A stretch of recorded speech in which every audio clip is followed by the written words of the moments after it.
Damien ruins horror movies. Hello and welcome to Damien Ruins Horror Movies. I'm Damien. How's everybody's quarantine going? Boring? Getting a lot done? Or just going stir crazy? I know there's a lot of people outside walking. It's like a zombie apocalypse out there. Everybody's just out walking. And it's kind of funny because when I'm driving, because I still have to work. So when I'm driving down the street through neighborhoods, everybody, they look in at me in my car and they're like, they're all happy. It's like we're a unit, we're all one team. But if I go into a grocery store, no, it's not that vibe at all. It's like, get away from me, and this looks of, I don't know, it's like this. I just gave myself my first quarantine haircut. I feel like I'm back in high school again. But I thought about it and it's like, I can hold out because it's getting shaggy, but I'm tired of wearing hats. And how long do I have to hold out for? Because even if next month it's like we're back on track and barbershops are open, you're not getting a haircut right away. And if you are, you're gonna be there. It's gonna be like being at the DMV.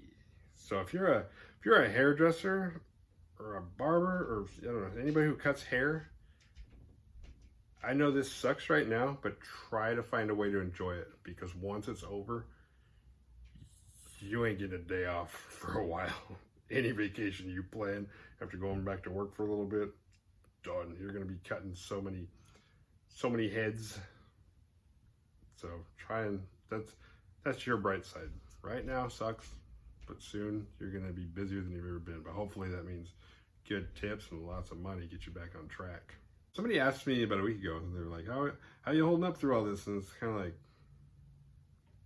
same. Since I'm an essential worker, my job pretty much is my social life. I don't really hang out outside of work. I don't have friends that I was like, hey, you want to go do this tonight? I don't do that. It's like, yeah, go to work, hang out with my daughter. It's like, that hasn't changed. So it's not a big impact on me. The only real change is going to the store. Sucks, because you feel like people are just looking at you like just with evil eyes, like, what are you doing here? It's like, I'm buying food, just like you. It's like unless you go to Walmart. If you go to Walmart, because if you go to stores now, it's like, also, it's not just the eyes that people are looking at you with, but it's also just that kind of gross, there's the over sanitation to where it's like, okay, well, now since everybody else has got, sanitary for, the wipes, it's like, oh, now I gotta do that. So it's like, you just go in the store and you just feel dirty, even though stores are probably cleaner now than they've ever been. Unless you go to Walmart, because Walmart, it's like, it always feels dirty. It feels the same. It's like, the difference now is, now I have to treat every store I go into like I'm in a Walmart the rest of the year. Hope everybody's keeping their sanity, not too cabin fevered out. Hopefully those kicker checks are getting everybody they need to get to, and hopefully it helps. So tonight's movie is Re-Animator, 1985. And I picked this movie for two reasons. One, because this video will be coming out pretty much on the 3-year anniversary of my website and Facebook page. That was 3 years ago when the written reviews started. That if you want to check out the old written reviews that I was doing before the videos, there's a link down below. And the other more important reason that I picked this movie, because it's one of my favorite movies, that's why I picked it for the anniversary. But the other more important reason is it's been almost exactly 1 month, from this video coming out, that Stuart Gordon died at 72 years old. And it was, as far as I know, it was not the coronavirus. It's just, he's 72. This is a top 5er for me, Re-Animator. It was a great movie. I saw it, I think I was in 5th grade the first time I saw it. And I've seen it several times since then. I like that the DVD has a spoiler right on the cover. The opening of the film, there's a sign for Universität Zurich, which is German for the University of Zurich. And inside, there's a man screaming and freaking out and trying to crush his own skull until he finally succeeds, kind of, and like his eyeballs bulge out of his head, and then he like eventually like keels over and dies. And this man is Dr. Gruber. And the young man near him, who's holding a syringe with fluorescent green liquid inside, is Herbert West. Security has come in trying to figure out what the hell's happened. They're like, "You killed him." And he's like, "I gave him life." And then it switches to the next scene at Miskatonic Medical School. Oh, I forgot to mention that this is based on an H.P. Lovecraft short story. Yeah, the short story is only like 9 pages. But it's got the same name, Herbert West, and all that. I think it's very different. I've never read it all the way through. And it's not because H.P. Lovecraft is a racist. I think it's common knowledge. It's like, oh, that's how people were back then. But you can, if you go to Google and type in, what was the name of H.P. Lovecraft's cat? Just do that.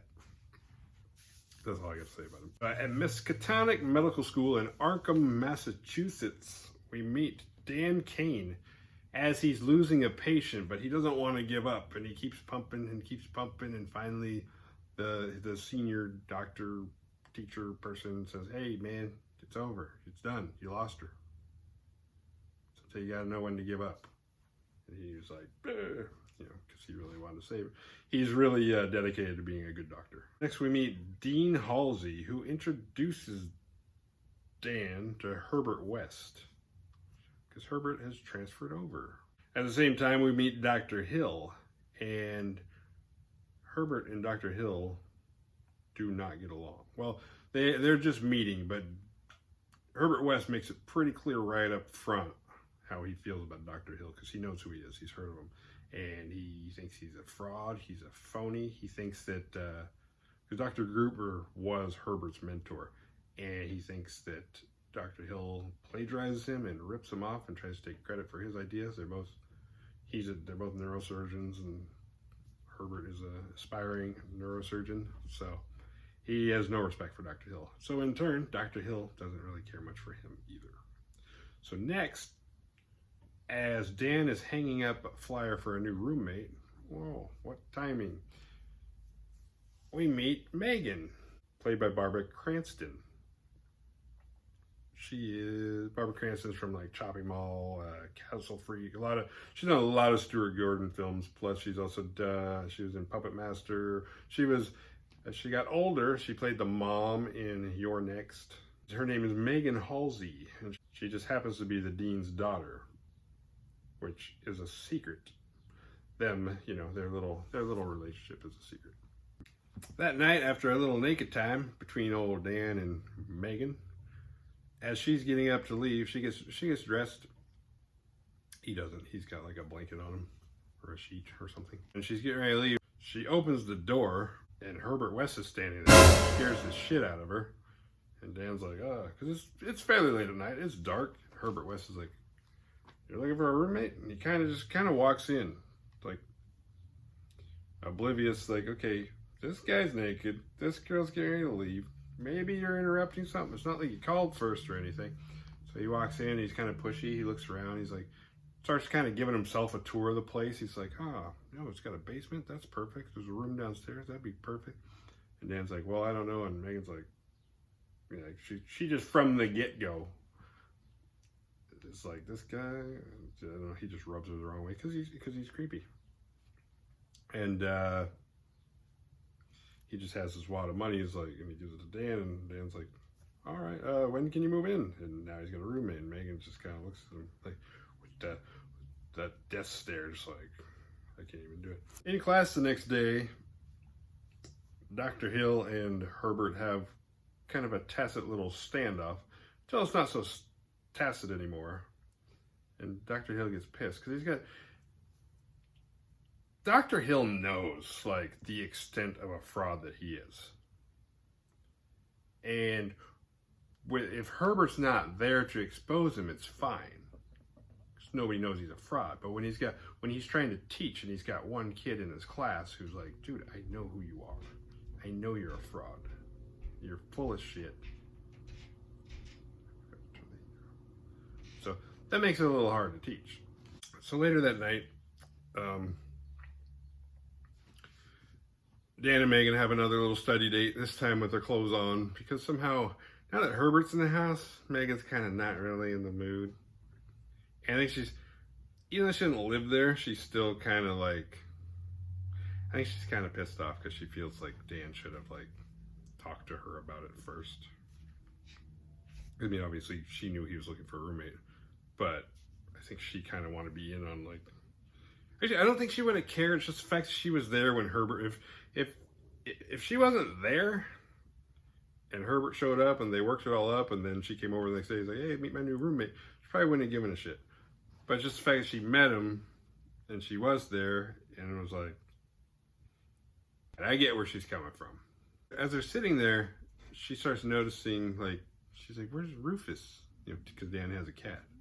She's like, where's your cat? Normally your cat is just hanging around and it's everywhere. I haven't seen him.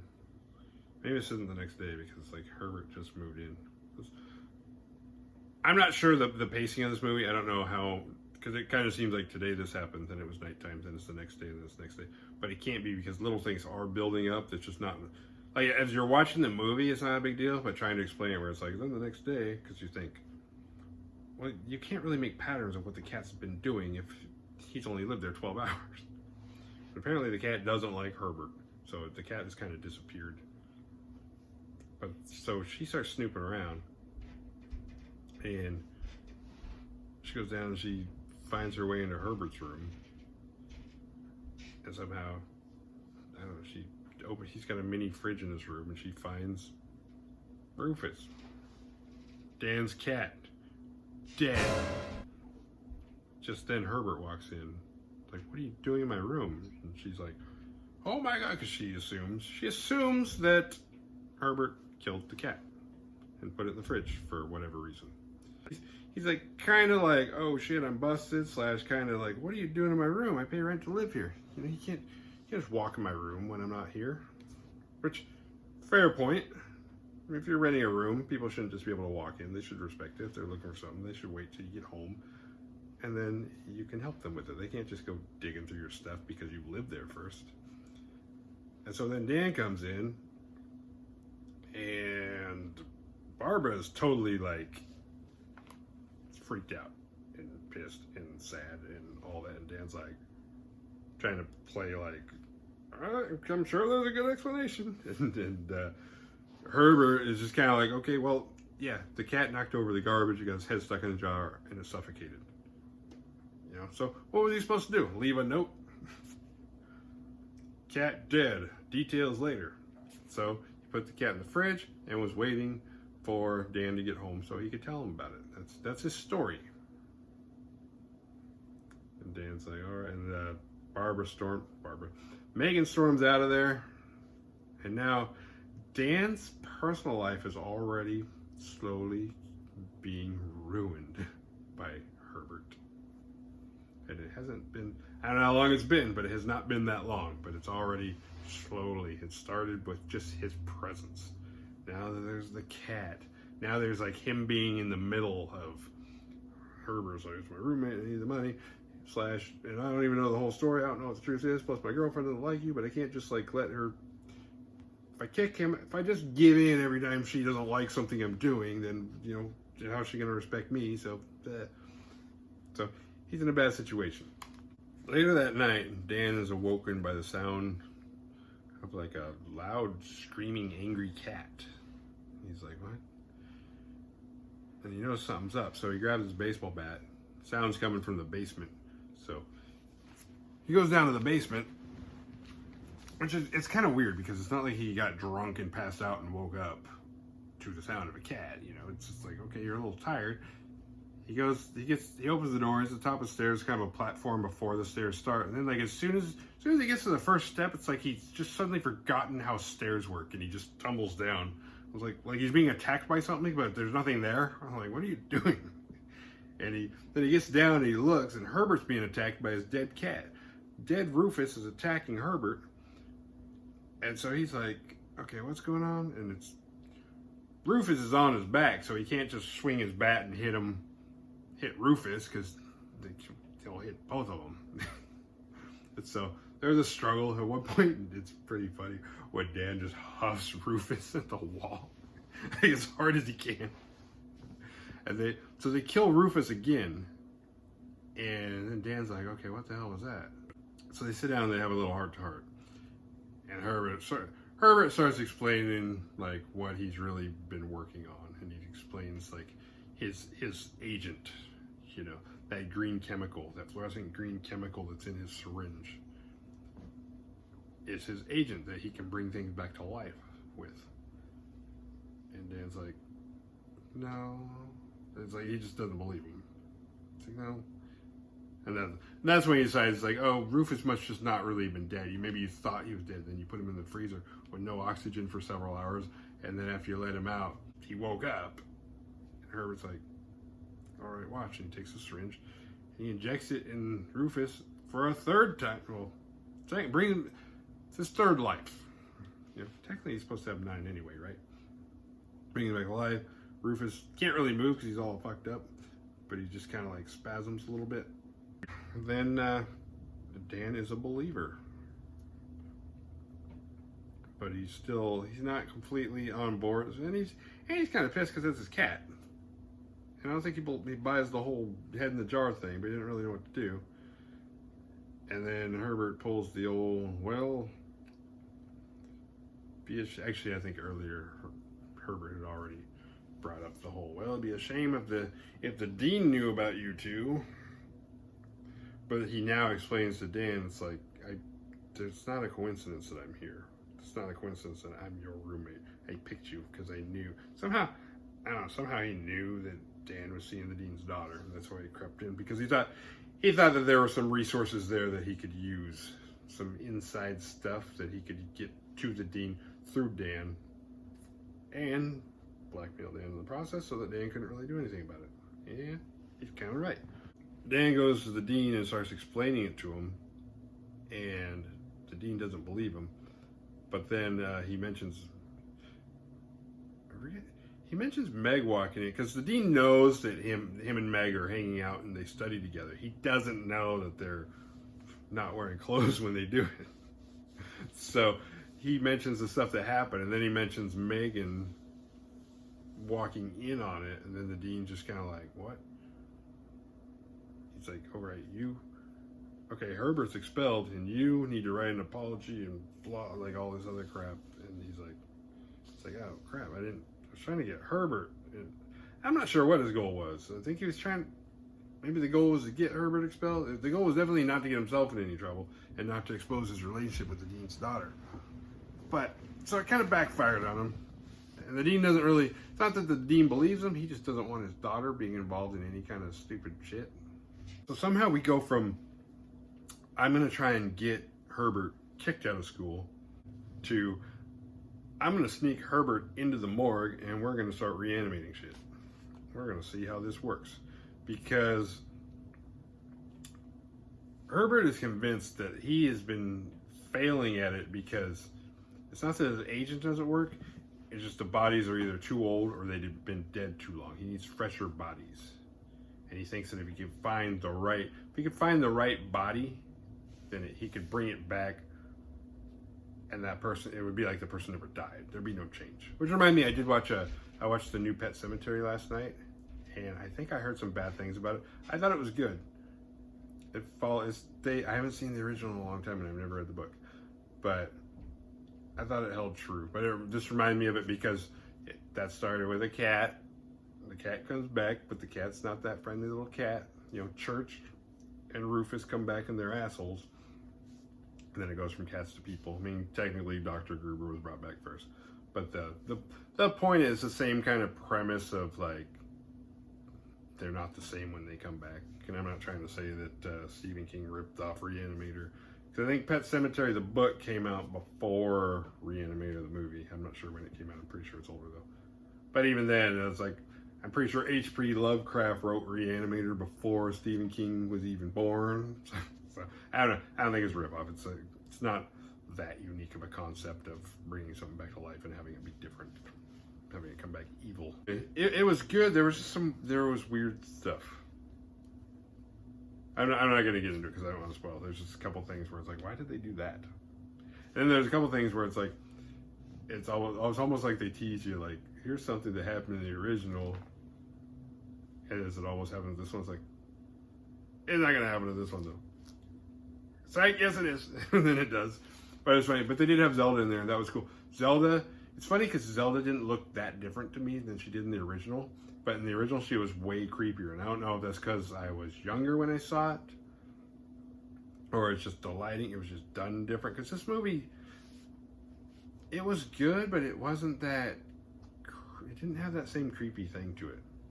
And I even, when I was little and I watched Pet Sematary, I liked it, thought it was kind of scary and creepy, but at the same time, I also thought it was kind of creepy and, or not creepy, but I also thought it was kind of cheesy and stupid. It was weird. Stephen King movies are actually better to me now than when I was a kid, which seems totally backwards, but I used to always watch them. It's like, these movies just do not translate to film at all. I'm sure the book is awesome with these movies. So, Pet Sematary, I don't know. One of these days, I'm going to review Pet Sematary. I need to do a Stephen King one. I haven't done one. I wouldn't mind doing Christine. I really liked that. I watched that probably a year ago now. And that movie was fun. I liked it. Once they're in the morgue, they start looking around and they find John Doe, the perfect corpse. He's a younger, muscular guy who died not too long ago. And they decide, let's start with him, and they inject him, and they wait for a little bit. He times it, and I think they get to like 12 seconds. He's like, it's not happening. I need to inject him again. Which is like, hey, give him a second. Jesus. It's like, if that was one dose, and that's what you've been giving everybody, why not just give him a little bit longer to respond? But then he gives him another dose, and the body comes back to life, and it just like freaks out and like starts running around. And they're like, oh, maybe we shouldn't have picked such a strong corpse to bring back. So he's running around. They don't know that Dean and Megan are in the building. And somehow Dean and Megan make their way down to the morgue where they are. And as the Dean's trying to get in, the corpse, John Doe, breaks the door down. And the door just like, timber on top of Dean, which doesn't hurt him that much, but he's kind of stuck underneath it. And it's a solid door. It's like, you couldn't really do that. But then Herbert helps him, and the corpse there, John Doe just starts attacking him. And so Herbert comes to the rescue. He's got his bone saw, and he just sticks him in the back with the blade like all the way through, and comes out his chest, and so he re-kills John Doe. Only problem is he's a little too late because the Dean is dead. Although, I'm a glasses half full kind of guy, and so are these guys, because now they got a brand new fresh corpse that they can bring back to life. So they stick old Dean, and I'm not sure where Megan is, but she is not privy to any of this. Dean was by himself by the time he got to the morgue. Dean comes back to life, and it only took him 17 seconds. And so does this mean that Herbert's expulsion has been lifted? Don't know. They don't really talk to him about it. Megan finally shows up. Shit kind of hits the fan, but the boys manage to pull it off a little bit. Dr. Hill gets involved. Now the Dean, they think Dean's crazy. He's in a padded cell. He's locked up. He's no longer a problem. Except that now Dr. Hill is very interested in what's going on, because Dr. Hill has figured out the Dean is not crazy. The Dean is dead. He has no vital signs, nothing. So he knows Herbert has done. He knows enough about Gruber's studies and career that he knows something's up, and he wants to know because he wants to basically steal it and get credit for it. So he shows up at Herbert's house, little house call and talks to him. And basically lets Herbert know the jig's up. It's like, dude, I know that you did this. I know you're up to it. And all you gotta do to keep my mouth shut is give me all your research, give me all your serums and all that stuff, and I won't say a word. And Herbert at that point kind of, he's fucked. He's like, ah, shit, this guy's got me. So Herbert kind of distracts him. Dr. Hill's kind of looking, it's like, oh wow, you got this and blah, blah, blah. And then Herbert comes up behind him with a shovel and cats him in the back of the head, then beheads him with the same shovel. Next scene, he's got this Dr. Hill head in a tray on his desk, and he decides, I know, I'm going to bring this, he pulls out his little syringe, I'm going to bring this guy back to life. And he injects his head with this agent, and then he injects the body with the same agent. And this isn't even part of the experiment anymore. This is just so that he can gloat. This is so he can be like, hey, gotcha, bitch. And now you're on my desk. What? Who are you going to tell? Who's going to listen to a talking head? I don't know how he plans to get away with that murder, but he's like, I win. Game over. But then the game's not over because idiot injected his body too. Doesn't realize his body's come up from behind him and knocks him the fuck out. So Hill's body takes his head and all the research that he came for, and they escape. Dan goes over to Meg's house because he wants to talk to her. He wants to make things right. Because he doesn't want to lose her through all this. Because like most of this is not really his fault. None of this is really his fault. Okay, some of it's his fault. Some of it's bad judgment, some of it's whatever. But he doesn't want to lose her in the process. But she's just kind of like done with the whole thing. She's really traumatized by what's going on with her dad. And she doesn't know what his involvement is. She doesn't really know who to trust. She just tells him, she's like, you should just go away. You should just go somewhere really far away and start over. But at the same time, she still loves him, so she's kind of confused. She doesn't really know what to do. Then the dean walks in, her father, and knocks Dan's ass out and takes her, King Kong style, off to, I think, the morgue or the university, wherever Dr. Hill's staying. Because Dr. Hill has mind control over him because he did some laser lobotomy where the victims give up free will. And now Dr. Hill can control him, so he sends him to go get Meg and bring her to him. And so he does, and he strips her of her clothes, and they strap her to a thing. She's knocked out too. I don't remember how he knocked her out, but she's unconscious when she gets there. So he takes off all of her clothes. So the Dr. Hill sees his opportunity. He's got a naked little Meg there. So he starts touching her, sexually assaulting her. And he's got his head in his hands, and he's like getting ready to put it in her crotch. She wakes up like horrified, but he's got a fake head on his body. And so like she hits it and the fake head falls off. And she's like, holy shit, that thing's got no head. But then she looks down and she sees like the head is in his hands, like about to orally sexual assault her. Which is even more horrifying than the neck with no head. He gets busted before he can start really sexually assaulting her. So he starts explaining to her that he's been in love with her since like the moment he laid eyes on her. And this guy's like not young. This is like shit you would expect from like a 15-year-old or a 20-year-old maybe. But this guy's like, well, I don't know, 55, 60, and he's like, I have this crush on this student, and I just want to. It's like, really? Like, why aren't you married? You're 60. But just then, Herbert and Dan show up to save the day, but little do they know that Dr. Hill had anticipated this rescue mission, and so he unleashes, because they are in the morgue. And all of a sudden, all the bodies in the morgue get up, because he has an undead army waiting for him.